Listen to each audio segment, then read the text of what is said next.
أعوذ بالله من الشيطان الرجيم. بسم الله الرحمن الرحيم. فاز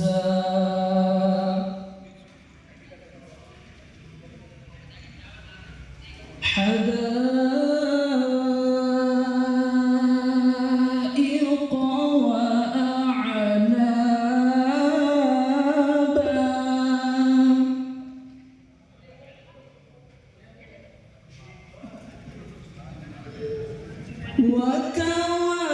وكواعب أترابا وكأسا دهاقا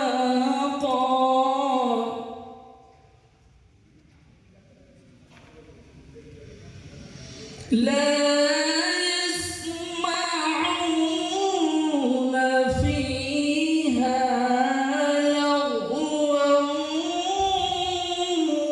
ولا كذابا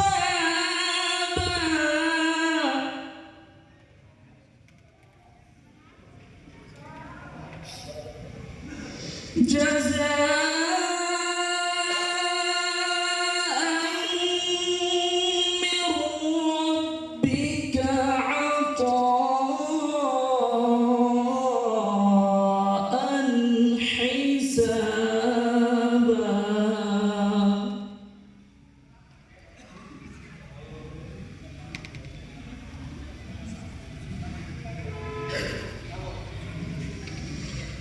بسم الله الرحمن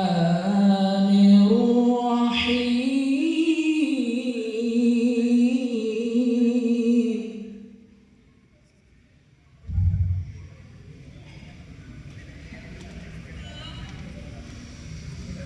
إن للمتقين مفازا حدائق وأعنابا وكواعب أترابا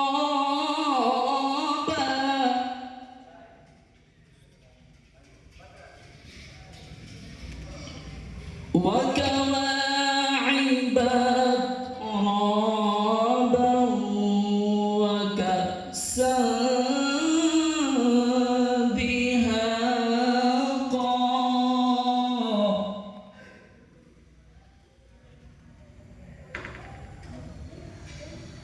لا يسمعون فيها لغوا ولا كذابا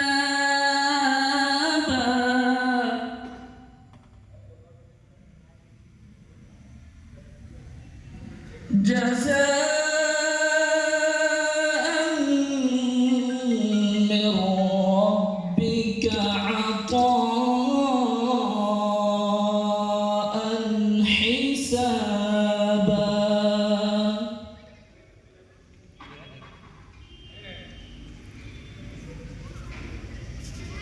رب السماوات والأرض وما بينهما الرحمن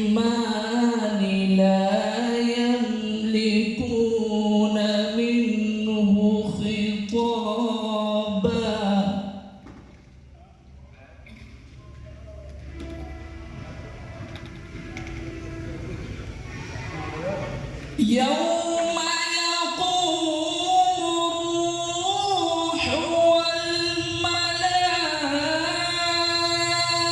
والملائكة صفا لا يتكلمون إلا من أذن له الرحمن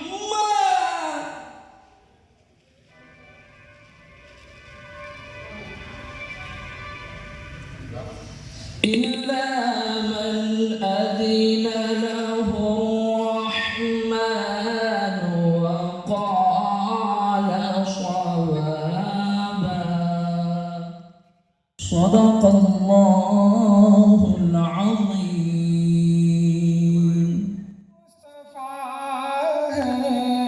وہیں گھر بنانے کو جی چاہتا ہے وہ شہر محبت جہاں مصطفیٰ ہے وہیں گھر بنانے کو دل چاہتا ہے وہ شہر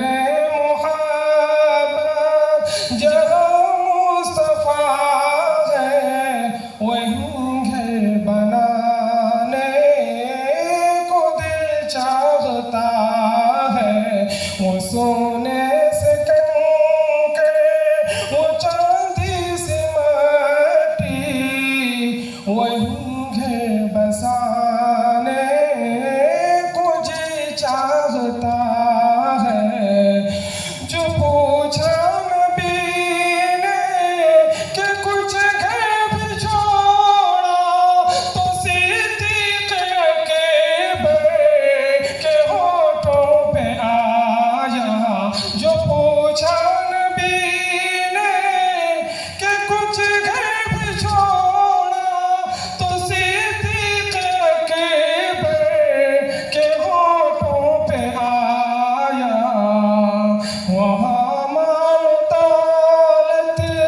یہاں مال دولت کی کیا ہے حقیقت وہاں گھر بنانے کو دل چاہتا ہے جہاں مال دولت کی کیا ہے حقیقت وہاں گھر بنانے کو دل چاہتا ہے جہاد محبت کی آواز گونجی کہا حنظلہ نے یہ دلہن سے اپنی جہاد محبت کی آواز گونجی کہا حنظلہ نے یہ دلہن سے اپنی اجازت گئے ہو اجازت گئے دو تو جام شہادت اجازت گئے دو تو جام شہادت لبوں سے لگانے کو جی چاہتا ہے اجازت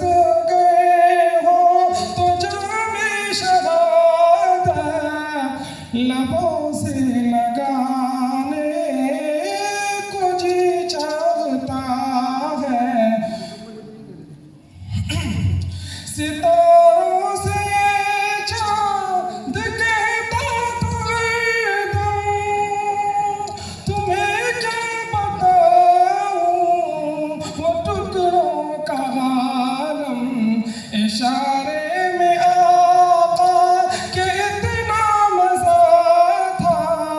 اشارے میں آقا کتنا مزہ تھا کہ پھر ٹوٹ جانے کو جی چاہتا ہے وہ شہر محبت جہاں مصطفیٰ ہے وہیں گھر بنانے کو جی چاہتا ہے. حدیث پڑھا پڑھائی جاتی. پہلے حافظ بنو اس کے بعد حدیث سیکھتے, پہلے حافظ بنو اس کے بعد فقہ اور عالم بنتے. یہ اہتمام اس زمانے میں کیا جاتا تھا. آپ کو معلوم ہوگا اللہ کے نیک بندے حافظ قرآن ہونے کے بعد قرآن مجید پڑھنے کا اتنا اہتمام فرماتے تھے. امام شافعی رحمت اللہ علیہ حافظ قرآن ہوئے, روزانہ ایک قرآن پڑھنے کا اہتمام فرماتے تھے. فقیہ ہیں, ایک مسلک کے بانی ہیں, مسائل کا اہتمام, مسائل کے استنباط کی مصروفیت کے باوجود بھی روزانہ ایک قرآن مجید پڑھنے کا اہتمام ہوتا تھا. امام ابو حنیفہ رحمت اللہ علیہ کے متعلق لکھا ہے, اپنی زندگی میں امام ابو حنیفہ اتنے بڑے فقیہ, ان کا نام ہی امام اعظم ہے, چاروں اماموں میں سب سے بڑے درجے کے امام ہیں. فقہ کی مصروفیت, تجارت کی مصروفیت, فقہ اکیڈمی چلانے والے, 40 اپنے ہم عصر علماء کو, شاگردوں کو لے کر فقہ کا بہت بڑا اکیڈمی سنبھالنے والا شخص اپنی زندگی میں مرنے سے پہلے 7000 قرآن مجید پڑھ کر انتقال ہو گئے. 7000 قرآن مجید. علامہ ابن تیمیہ رحمت اللہ علیہ کو آخر عمر میں جیل میں ڈال دیا گیا.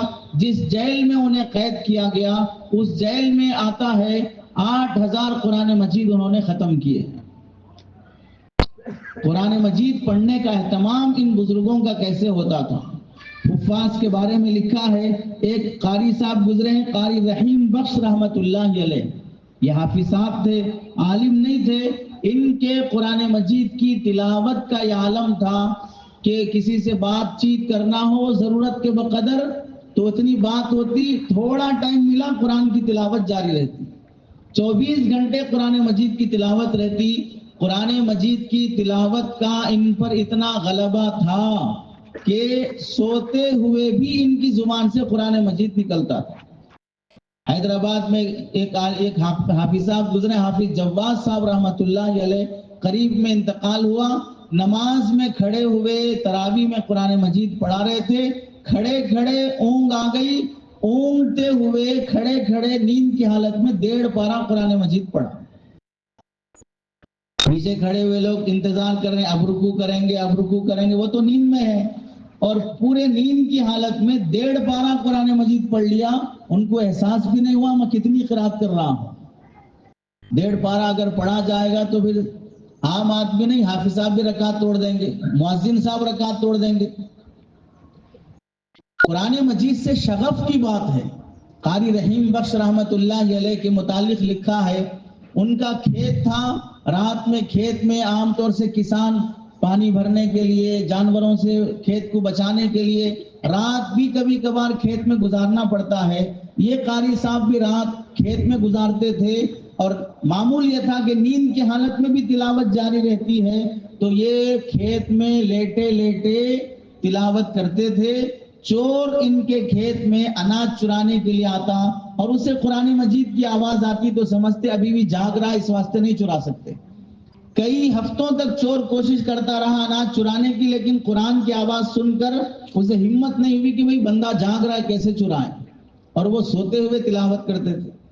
ایک قاری صاحب کے بارے میں لکھا ہے, حافظ گل محمد رحمت اللہ علیہ, یہ کھیتی میں کام کرتے تھے, کسان تھے. ان کی تلاوت کا عالم یہ تھا کہ قرآن جب اپنے گھر سے ہل لے کر نکلتے کھیت میں ہل چلانے کے لیے تو دہلیز سے نکلتے ہوئے سورہ فاتحہ شروع کرتے. کھیت میں پہنچنے کے بعد اپنے کھیت میں ہل چلاتے ہوئے قرآن مجید پڑھتے رہتے, کسی دوسرے ساتھی سے بات نہیں کرتے. 11 بجے 12 بجے کے آس پاس ان کا قرآن سورہ والناس تک پہنچ کر مکمل ہوتا, پھر کسی اور سے بات کرتے. یعنی کھیت میں ہل چلاتے ہوئے بھی وہ قرآن مجید روزانہ ایک قرآن پڑھنے کا اہتمام کرتے تھے. اور ایک قاری صاحب گزرے حافظ مشیت اللہ رحمت اللہ علیہ, ان کے متعلق لکھا ہے یہ گاؤں گاؤں گھوم کر جوتے چپل بیچا کرتے تھے. قرآن مجید اپنے گھر سے نکلتے ہوئے شروع کرتے, جوتے چپل اپنی گاڑی میں رکھ لیا, گاؤں گاؤں گھومتے ہوئے جوتے چپل بیچ رہے ہیں. شام گھر جب واپس لوٹتے تو ان کی زبان پر سورہ والناس رہتا اور گھر میں داخل ہوتے.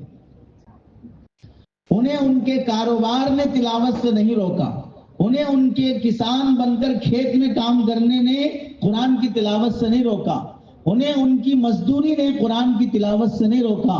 افسوس نہیں ہوگا کہ ہم حافظ قرآن ہیں، امامت میں لگے ہیں، تدریس میں لگے ہیں، دینی مصروفیت میں لگے ہیں، اس کے باوجود بھی ہم سے روزانہ ایک پارہ پڑھنے کی توفیق نہ ہوتی ہو، اس کے باوجود بھی تراویح میں ہمیں قرآن سناتے ہوئے ہچکچاہٹ ہوتی ہو، کوئی پارہ کچا رہ جاتا ہو، کوئی جماعت پیچھے آ جائے اس میں کوئی حافظ قرآن ہو تو ہمیں ہیبت طاری ہو جاتی ہو، 10 سالوں سے ہمارا کوئی قرآن کا پارہ کچا ہو، ہمیں اسے پکا کرنے کی توفیق نصیب نہ ہوتی ہو۔ ہمیں یاد کرنا چاہیے بچپن میں پڑھتے وقت جب حافظ قرآن بننے کے لیے مدرسے میں داخلہ ہوا، 3 سال رہے، 5 سال رہے، 7 سال رہے، ان دنوں میں سبق نہیں سنایا، استاذ کی مار پڑی، سبق پارہ نہیں سنایا، استاذ کی ڈانٹ پڑی، آموختہ کچا رہ گیا، درسگاہ سے باہر کر دیا گیا، ناشتہ بند ہوا، دوپہر کا کھانا بند ہوا۔ اتنی محنت سے، ماں باپ سے دور رہ کر، گھر سے دور رہ کر، استاذ کی ڈانٹ سن کر 3 سال 5 سال لگا کر جس قرآن کو حفظ کیا ہے، فارغ ہونے کے بعد وہ قرآن محفوظ رکھنے کی فکر نہیں کر سکا، اس قرآن کو پکا رکھنے کی کوشش نہیں کر سکا۔ فقہا نے لکھا ہے بقدر ما یجوز بہ الصلاۃ، اتنا ہی قرآن مجید یاد کر لینا جس سے نماز درست ہو جائے، یہ فرض عین ہے۔ اتنا قرآن تو ہر مسلمان کو یاد کرنا فرض ہے جو نماز میں پڑھ کر نماز درست کر سکے، اور پورا قرآن مجید حفظ کرنا یہ فرض کفایہ ہے۔ لیکن جتنا قرآن بھی یاد کر لو اتنے یاد کیے ہوئے کو یاد رکھنا یہ فرض عین ہے۔ ایک پارہ حفظ کیا، وہ ایک پارہ زندگی بھر یاد رکھنا فرض ہے۔ 15 پارے حفظ کیا، وہ 15 پارے زندگی بھر محفوظ رکھنا فرض ہے۔ یاد ہی نہیں کرنا چاہیے تھا، جتنا ضرورت تھا اتنی یاد کر لیتا جس سے نماز درست ہو جاتی۔ یاد تو پورا کیا لیکن بھولتے چلا گیا تو پھر اس کا وبال بہت بڑا ہوگا۔ جتنا یاد نہ کرنے پر گناہ نہیں ہے، جتنا یاد کر کے بھول جانے پر گناہ ہوتا۔ ایک حدیث میں اللہ کے نبی علیہ السلام فرماتے ہیں اگر قرآن مجید کو ایک دن کے لیے پڑھنا چھوڑ دو گے، قرآن مجید تمہیں 1 ہفتے کے لیے چھوڑ دے گا۔ 1 ہفتے کے لیے پڑھنا چھوڑ دو گے، قرآن 1 مہینے کے لیے چھوڑ دے گا۔ 1 مہینے کے لیے چھوڑ دو گے تو قرآن 1 سال کے لیے چھوڑ دے گا۔ اسی واسطے اگر حافظ بننے کے بعد 1 سال تراویح پڑھانا چھوڑ دیا، اگلے سال محراب پڑھانے کے قابل نہیں رہتا۔ حافظ بننے کے بعد کبھی تراویح نہ چھوڑی جائے، یہ تراویح کی برکت ہے جس سے قرآن محفوظ ہے۔ حضرت مولانا عبدالقوی صاحب دامت برکاتہم فرماتے ہیں ایک تراویح ہے جس سے بندے کا قرآن محفوظ ہے، دوسرا جمعہ کا بیان ہے جس سے مطالعہ محفوظ ہے۔ اگر جمعہ کا بیان نہیں ہوتا تو مولوی کا مطالعہ غارت، اگر تراویح نہیں ہوتی تو حافظ کا قرآن غارت۔ اس لیے کبھی محراب نہیں چھوڑنا چاہیے، تراویح پڑھانا نہیں چھوڑنا چاہیے، جماعت میں جاؤ یا نہ جاؤ، بہر صورت تراویح کا اہتمام، تراویح میں قرآن سنانے کا اہتمام، روزانہ قرآن مجید کی تلاوت۔ اللہ نے تلاوت کرنے والے بندوں کو وہ مقام دیا ہے۔ ایک صاحب کے بارے میں لکھا ہے وہ حافظ قرآن نہیں تھے لیکن قرآن سے اتنی محبت، قرآن سے اتنا شغف تھا کہ وہ قرآن مجید کھول کر سامنے قرآن مجید رکھ کے اس پر انگلی پھیرتے ہوئے، قرآن مجید پر انگلی پھیرتے ہوئے کہتے کہ یہ میرے اللہ کا کلام ہے، اللہ نے اس میں سچ فرمایا، یہ میرے اللہ کا کلام ہے، یہ بھی صحیح ہے جو اللہ فرما رہے ہیں۔ پھر انگلی پھیرتے ہوئے پڑھتے نہیں تھے، پڑھنا آتا نہیں تھا، لیکن یہ کہتے جاتے تھے کہ یہ اللہ کا کلام ہے، اللہ اس میں صحیح فرما رہے ہیں، یہ اللہ کا کلام ہے، اللہ اس میں صحیح فرما رہے ہیں۔ زندگی میں سیکھ نہیں سکتا ہوں تو اللہ مجھے مرنے کے بعد سکھا دے، اللہ مجھے مرنے کے بعد سکھا دے۔ ان بزرگ کے بارے میں لکھا ہے انتقال ہونے کے بعد جب قبر میں دفنایا گیا، کئی سالوں کے بعد کسی اور کو دفنانے کے لیے قبر کھودی گئی تو دیکھا قرآن مجید قبر میں پڑھ رہے ہیں، قبر میں قرآن مجید کی تلاوت ہے۔ گھر والوں سے پوچھا گیا وجہ کیا ہے اس سعادت کی؟ معلوم ہوا زندگی میں قرآن سے بڑی محبت تھی، انگلی پھیرتے جاتے، اپنی محبت کا اظہار کرتے جاتے، اللہ سے دعا مانگتے، اللہ مجھے قبر میں بھی قرآن پڑھنے کی توفیق دے، تو اللہ نے اس کی برکت سے قبر میں بھی قرآن پڑھنے کی توفیق دی۔ یہ بہت بڑی قدر کی، بہت بڑی نعمت کی بات ہے۔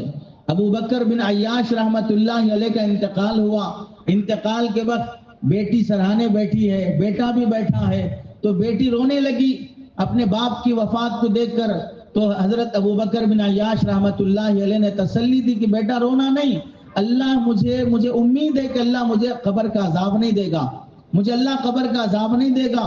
اور پھر بیٹے سے نصیحت کرتے ہوئے کہنے لگے، بیٹا میرے کمرے میں کبھی گناہ نہ کرنا، جس کمرے میں زندگی گزارا ہوں اس کمرے میں کبھی گناہ نہ کرنا، اس وجہ سے کہ میں نے اس کمرے میں 25,000 قرآن مجید ختم کیے ہیں، اپنے کمرے میں 25,000 قرآن مجید ختم کیے ہیں۔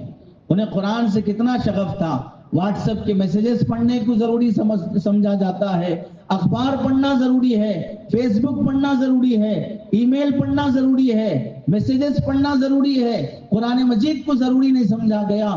تو جو امت قرآن مجید جیسے کتاب ملنے کے بعد بھی زندگی صحیح گزارنے کے اصول آداب سے محروم ہو، اسے دنیا کا کوئی قانون سیدھا نہیں کر سکتا ہے۔ قرآن سے تعلق ضروری ہے۔ اس قرآن کی حفاظت کے لیے ہر دور میں ایسی محنت کی گئی۔ آپ جانتے ہیں ملکوں میں ایسے حالات پیش آئے جہاں پر کمیونزم آ گیا، وہاں پر کمیونسٹ پارٹی آ گئی، قرآن پر پابندی، مسجدوں پہ پابندی، اذانوں پہ پابندی، ایسے پابندی کے دور میں کہ اگر کوئی داڑھی رکھتا تو اسے جیل میں بھرتی کر دیا جاتا، کسی کے گھر میں قرآن ملتا اسے قید کر دیا جاتا، مسجدوں پر پابندی لگا دی گئی۔ ایسے زمانے میں بھی اللہ کے بندوں نے قرآن کی ایسی حفاظت کی ہے کہ فجر کی نماز ادا کرنے کے بعد وہ جنازہ لے کر قبرستان جاتے، قبر کھود کر قبر کے گڑھے کے اطراف میں چادر تان دیتے، اور قبر میں استاذ اور 2-4 بچے اتر کر قبر میں بیٹھ کر قرآن یاد کرتے۔ ایک بندہ گیٹ پر رہتا کہ کوئی پولیس آ کر دیکھ نہ لے کہ قرآن یاد کر رہے ہیں۔ قرآن یاد کرنا جرم ہوتا تھا، تو قبرستان جا کر قبر کا گڑھا کھود کر بچے اور استاذ کو قبر میں اتار کر چادر تان کر قرآن حفظ کیا جاتا۔ 1-2 سال نہیں، 70 سال تک قرآن مجید کی حفاظت قبرستان کے قبر میں کی جاتی تھی کہ بچے قرآن کے حافظ بنے۔ حضرت پیر صاحب دامت برکاتہم نے لکھا ہے، ہم نے ان ملکوں کا بھی سفر کیا جہاں پر چھوٹے بچے کو لایا گیا، قرآن مجید جہاں سے پوچھنا ہو پڑھ کے سنا دے گا۔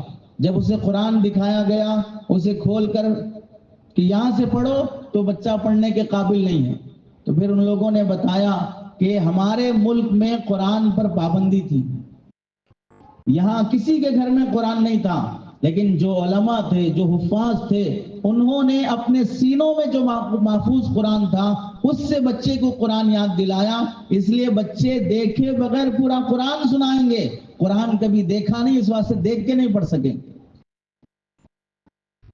قرآن کی حفاظت ہر دور میں اللہ کے بندوں نے جی جان لگا کر کی ہے۔ آپ جانتے ہیں ایک ایسا ملک بھی دنیا میں پایا جاتا تھا جہاں پر قرآن مجید پر، مدارس پر، علماء کی محنتوں پر پابندی لگ گئی، علماء کو جیل بھرتی ہونا پڑا۔ وہاں پر علماء نے مدارس بند ہونے کے بعد ٹیلر شاپ کھول لیا، میکینک شاپ کھول لیا، انہوں نے حتیٰ کہ شراب کی دکان کھول لی، لیکن مقصد ان کا شراب بیچنا نہیں تھا۔ شراب کی دکان کھول کر پوسٹر لگا کر اپنی دکان کے پیچھے والے کمرے میں ساؤنڈ پروف دیواریں بنا کر دیوار کے پیچھے بچوں کو بٹھا کر قرآن پڑھایا کرتے۔ میکینک شاپ کھول کر اپنے پاس بننے والے بچوں کو بلا کر وہ گاڑی ریپیئر کر رہے ہیں اور بچے کو قرآن یاد کرا رہے ہیں۔ بچے کو ریپیئر سکھانا مقصد نہیں ہے، اس بہانے سے قرآن پڑھانا مقصود ہے۔ بچے کو کھیت میں لے کر چلے جاتے، ہل چلاتے ہوئے جھک کر استاذ بھی قرآن پڑھ رہا ہے، بچہ بھی قرآن پڑھ رہا ہے، دیکھنے والوں کو لگے کہ کھیت میں کام ہو رہا ہے، لیکن حقیقت میں وہ قرآن کا حفظ کر رہا ہے، کھیت میں جھک کر، دھوپ کی حالت میں کسان بن کر۔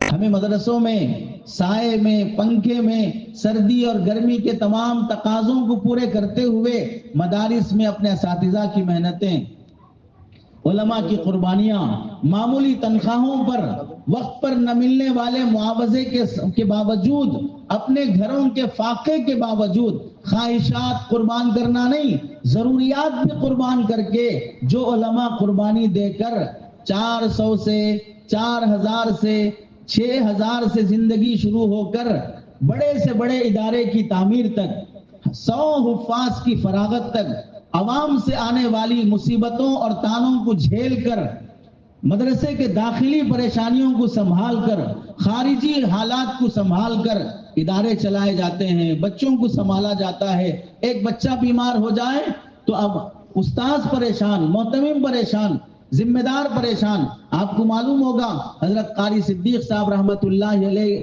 اپنے استاذ کے بارے میں فرماتے تھے کہ قاری صدیق صاحب رحمت اللہ علیہ جس استاذ کے پاس پڑھے ہیں، وہاں ان کے مدرسے میں ایک بچہ بیمار ہو گیا، دوسرے ملک سے آیا ہوا تھا، اور اس علاقے میں کوئی مسجد نہیں، کوئی عالم نہیں، کوئی حافظ نہیں، بیچارہ غنیمت ایک بچہ وہاں سے پڑھنے کے لیے آیا، بیمار ہو گیا، اتنا بیمار ہو گیا کہ ڈاکٹروں نے کہا کہ اب اس کے زندہ رہنے کا کوئی بھروسہ نہیں ہے۔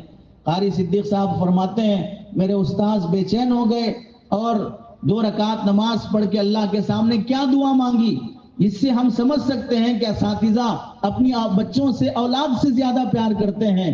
وہ مصلی بچھا کر دعا مانگنے لگے، اے اللہ اگر یہ بچہ جس علاقے سے آیا ہے وہاں کوئی مدرسہ نہیں ہے، وہاں کوئی مکتب نہیں ہے، وہاں کوئی مسجد نہیں ہے، یہ اگر انتقال ہو گیا وہاں سے پھر بچے پڑھنے آنا مشکل ہو جائے گا، اگر اس بچے کی جان لینا ہی طے ہے تو میرا بیٹا حاضر ہے، میرے بچے کی جان لے لے اور اس کی جان بخش دے۔ دعا کر کے 3 گھنٹے نہیں گزرے، حضرت کے گھر سے خبر آئی کہ بچہ بیمار ہو گیا، حالت بہت خراب ہو گئی، گھر پہنچا، گھر پہنچنے تک بچے کا انتقال ہو گیا، ادھر ہاسپٹل سے خبر آئی کہ بچہ صحت مند ہو رہا ہے۔ اپنے اولاد کو نذرانے میں پیش کر دیتے تھے تاکہ مدرسے میں آنے والے بچے پڑھ کر جائیں، علاقوں کو سنبھالیں، یہ اپنے علاقے کی مسجد سنبھالیں، وہاں کے ارتداد کو سنبھالیں، وہاں کی مرتد ہونے والی بیٹیوں کو سنبھالیں، وہاں کے معاشرت کو سنبھالیں، وہاں کے رسومات کا خاتمہ کریں، وہاں کے بدعات کو سنت میں بدلیں۔ اس امید پر ایک ایک بچے پر محنت کی جاتی ہے، یہ ہماری آخرت کا ذریعہ ہے، یہ ہماری نجات کا ذریعہ ہے، اس امید پر محنت کی جاتی ہے۔ یہ بچے جن کو ہم پڑھا رہے ہیں، ظاہر سی بات ہے ایک معتمم 50 سال بھی اگر مدرسہ چلائے، آج ہمیں بتا دیں دنیا میں کوئی ادارہ ایسا ہو 50 سال سے اہتمام کرنے والے معتمم کی تنخواہ 1.5 لاکھ روپے ہو، 2 لاکھ روپے ہو، فاقوں کے ساتھ، پریشانیوں کے ساتھ۔ حضرت مفتی سعید صاحب رحمت اللہ علیہ فرمایا کرتے تھے دارالعلوم دیوبند کا استاذ بننے کے بعد بھی 25 تاریخ مہینے کی آتی تو گھر کا خرچہ بند ہو جاتا، چائے بند ہو جاتی، پان بند ہو جاتا، صرف روٹی اور سالن پر اکتفا کیا جاتا، بعض مرتبہ قرضہ لے کر گزارا کرنا پڑتا تھا دارالعلوم دیوبند کا استاذ ہونے کے بعد بھی۔ اپنی خواہشات کو قربان کیا جاتا ہے، کتنے لوگوں کے تانے سنے جاتے ہیں، چندہ کھا لینے کی الزامات برداشت کیے جاتے ہیں، صرف اس وجہ سے کہ ہمارے پاس آنے والے بچے یہ کامیاب ہو جائیں، ان کے ذریعے سے علاقے سنبھل پائیں گے۔ ہم حافظ ہونے کے بعد اپنے اساتذہ کی آنکھوں کی ٹھنڈک نہ بن سکے، ہم حافظ ہونے کے بعد اپنے علاقے کے ارتداد کی روک تھام کا ذریعہ نہیں بن سکے، ہماری آنکھوں کے سامنے جس علاقے میں ہم رہتے ہوں حافظ قرآن ہیں، عالم دین ہیں، مسجد کی ذمہ داری سنبھالتے ہیں، میرے سامنے کوئی لڑکی غیر کے ساتھ جا رہی ہے، مجھے احساس تک نہیں ہوتا، کئی میری بیٹیاں، کئی میری بہنیں وہ غیروں سے تعلق رکھ رہی ہیں، مجھے احساس نہیں ہوتا، شادی بیاہ کے رسومات پائے جاتے ہوں، سودی کاروبار بڑھ رہا ہو، اور مسلمان اور غیر مسلم کے رسومات اور تہواروں میں کفر اور شرکیہ رسومات میں مسلمان بیٹیاں، مسلمان اولاد شریک ہو رہی ہو، مجھے اس کا احساس نہیں ہوتا۔ تو ہم نے یہ قرآن مجید جو سینے میں رکھا ہے، یہ اللہ کے سامنے تہجد میں پڑھ کر کم از کم دعا تو ہو سکتی تھی، ہمیں فارغ ہونے کے بعد ایسا سمجھیے ایک باپ جس طرح 25 سال تک اپنی اولاد کو پالتا ہے، ایسے ایک ادارے کا استاذ، ایک ادارے کا ناظم اپنی اولاد کو ویسے پالتا ہے. شادی کر کے جیسے اپنے بیٹے کی شادی کر کے بیٹی کی شادی کر کے رخصت کرتا ہے، وہ ایک ذمہ داری ہے، لیکن اس کا لگاؤ ہمیشہ باقی رہتا ہے. میری بیٹی کو میں نے فلاں جگہ نکاح میں دیا ہے، میرے بیٹے کا فلاں گاؤں میں رشتہ ہوا ہے. ایک باپ اور ایک ماں اپنی اولاد سے جیسا لگاؤ رکھتے ہیں، ادارے کے اساتذہ، ادارے کا محتمم بھی اپنی اولاد، اپنے بچوں کے ساتھ وہ لگاؤ رکھتا ہے. ہمارے ادارے کا پڑھا ہوا فلاں بچہ فلاں گاؤں میں کام کر رہا ہے، فلاں بچہ فلاں گاؤں کا حافظ قرآن ہے، وہ اس امید پہ لگا رہتا ہے کہ ہمارے ادارے کا فیض پہنچ رہا ہے، وہاں پر کام ہو رہا ہے. لیکن افسوس نہیں ہوگا کہ ہم پڑھ کر گئے، 10 سال ہو گئے، 15 سال ہو گئے، کبھی ہم نے واپس پلٹ کر اپنے استاذ کی خیریت تک نہ پوچھی، اپنے ادارے کا حال تک معلوم نہ کیا، اپنی ترقی اور زوال کا حال اپنے بڑوں سے سنایا نہیں. کتنی بے چینی ہوتی ہے، کوئی 4 سال تک، کوئی 5 سال تک ادارے کا فیض اٹھائے، ادارے سے وہ حافظ قرآن بھی بنے، ادارے سے وہ علم کی عالمیت کی بنیادی جماعتیں بھی پڑھے، استاذ سے لگاؤ بھی رہے. ہر دن استاذ کے ذہن میں نام ایسا چڑھا رہتا ہے. امام ابو حنیفہ رحمت اللہ علیہ کے استاذ محترم امام حماد سفر پہ گئے، 2-4 مہینے کا سفر تھا. اس زمانے میں سفر بھی بڑا مشکل ہوتا تھا. 6-7 مہینوں کے بعد جب وہ واپس آئے تو امام حماد سے ان کے بیٹے نے ایک سوال کیا کہ ابو جان، آپ 6 مہینے سفر پہ گئے تھے، آپ نے سب سے زیادہ کس کو مس کیا ہے، کس کو آپ نے یاد کیا؟ تو امام حماد نے فرمایا مجھے پورے 6 مہینے کے سفر میں سب سے زیادہ مجھے ابو حنیفہ کی یاد آتی رہی. بیٹا پوچھ رہا ہے تو باپ کیا جواب دے رہا ہے؟ مجھے سب سے زیادہ ابو حنیفہ کی یاد آتی رہی. یعنی شاگرد کی یاد ستاتی رہی، مجھے اولاد سے بھی زیادہ. محتمم ہو، استاذ ہو، اگر مدرسے کے تقاضے پر کہیں باہر جاتا ہے، اس کا دل مدرسے میں اٹکا رہتا ہے. پتہ نہیں کیا ہو رہا ہوگا، پتہ نہیں مدرسے کا کھانے کا نظام، بچوں کے رہنے کا نظام، کوئی اچانک نہ آ جائے، کوئی اچانک بیمار نہ پڑ جائے، یہ ٹینشن مدرسے کے باہر ہونے کے بعد بھی لگا رہتا ہے. ہم سمجھتے ہیں کہ ناظم بنا اس لیے گھومتے پھر رہا ہے.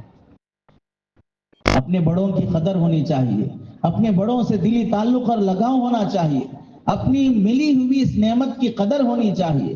اپنے ادارے سے ایسی محبت اور ایسا تعلق ہو جیسے ہر مسلمان کو کعبۃ اللہ سے تعلق ہوتا ہے، وہاں جانے کے لیے دل تڑپتا ہے. اپنے اس ادارے سے جو مادر علمی کہلاتا ہے، جہاں سے ہماری علم کی بنیاد شروع ہوئی ہے. ہم الف با بھی نہیں جانتے تھے، ہمیں نورانی قاعدہ بھی نہیں آتا تھا، ہمیں ناڑا باندھنا نہیں آتا تھا، ہمیں قضاء حاجت کا طریقہ معلوم نہیں تھا، ہمیں نماز کا طریقہ معلوم نہیں تھا، ہمیں اپنے ماں باپ کے ساتھ پیش آنے کا سلیقہ معلوم نہیں تھا. اس ادارے سے ہم نے نورانی قاعدے سے لے کر قرآن مجید کی قرات تک اچھا قاری بن گیا، اچھا عالم دین بن گیا. اس گاؤں سے شروع ہو کر میں دارالعلوم دیوبند تک پہنچ گیا، بڑی بڑی مسجدوں کے، مرکزوں کے امام اور خطیب بن گیا. لیکن یاد رکھیں، پتنگ کتنی بھی اوپر اڑ جائے، اس کی ڈور کسی نیچے بچے کے ہاتھ میں ہوتی ہے. اوپر اڑنے والی پتنگ ہوا کی بلندی کی وجہ سے اپنی بنیاد کو بھول جائے تو ہو سکتا ہے کہ ہوا اسے کچھ اور اوپر اڑا لے جائے، لیکن نتیجتاً وہ کاٹیوں کی جھاڑیوں میں جا کے گرتی ہے. اپنے بڑوں سے تعلق کبھی ختم نہ ہو، اپنے محسن کا کبھی احسان نہ بھلایا جائے. یہاں آنے کو، یہاں بلائے جانے کو اس عظمت کے ساتھ کہ ہمارے ماں باپ ہمیں دوبارہ بلا رہے ہیں، ہماری ماں مجھے یاد کر رہی ہے، ہمارے والد مجھے یاد کر رہے ہیں، اس احسان کے ساتھ، دلی تعلق کے ساتھ، دلی محبت کے ساتھ اداروں سے وابستگی ہونا چاہیے. اساتذہ اور ناظم سے دلی محبت ہونا چاہیے. آپ کو معلوم ہے حضرت علامہ انور شاہ کشمیری رحمت اللہ علیہ دارالعلوم دیوبند چھوڑ کر جب وہ ڈھابیل چلے گئے تو علامہ یوسف بن نوری رحمت اللہ علیہ جو حضرت علامہ کشمیری کے شاگرد تھے، دارالعلوم دیوبند میں دور حدیث پڑھ رہے تھے. آدھے سال کا علم ہوا، تدریس درس ہوا، لیکن علامہ انور شاہ کشمیری دارالعلوم چھوڑ کے چلے گئے تو طالب علم بھی چھوڑ کر ڈھابیل چلا گیا.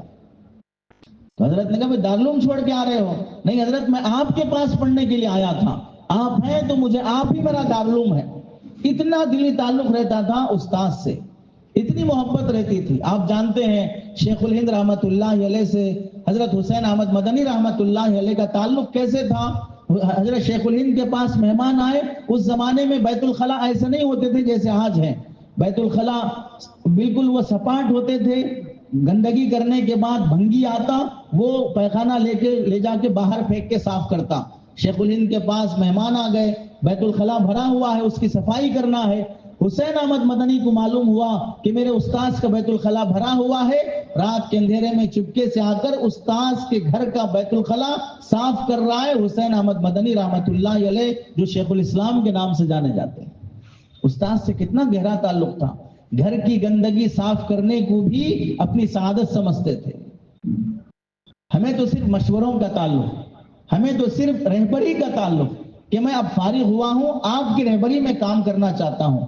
علاقے کی نوعیت آپ بہتر جانتے ہیں، آپ تجربے کار ہیں، 25 سال کا آپ تجربہ رکھتے ہیں. میں نو فارغ ہوں، ہو سکتا ہے میرے اندر کام کا جوش ہو لیکن طریقے کار کا ہوش نہیں ہے. مجھے کیسے سنبھالنا چاہیے، کیسے علاقے کے لوگوں کو لے کے چلنا چاہیے. اکابر سے دلی تعلق ہو، اپنے ادارے سے دلی محبت ہو. یہ ہمارے حفظ کا ادارہ ہو، عالمیت کا ادارہ ہو، بنیاد سے ہم جہاں سے چلے ہیں وہیں ہمیں واپس لوٹ کے آنا. اپنا گھر ہونے کی نسبت سے، اپنا مادر علمی ہونے کی نسبت سے اللہ رب العزت سے دعا ہے کہ اللہ تعالی ہمیں اپنے علم میں، عمل میں، خدمت میں برکت اور ترقی اور استقامت اور اخلاص نصیب فرمائے. اس ادارے کی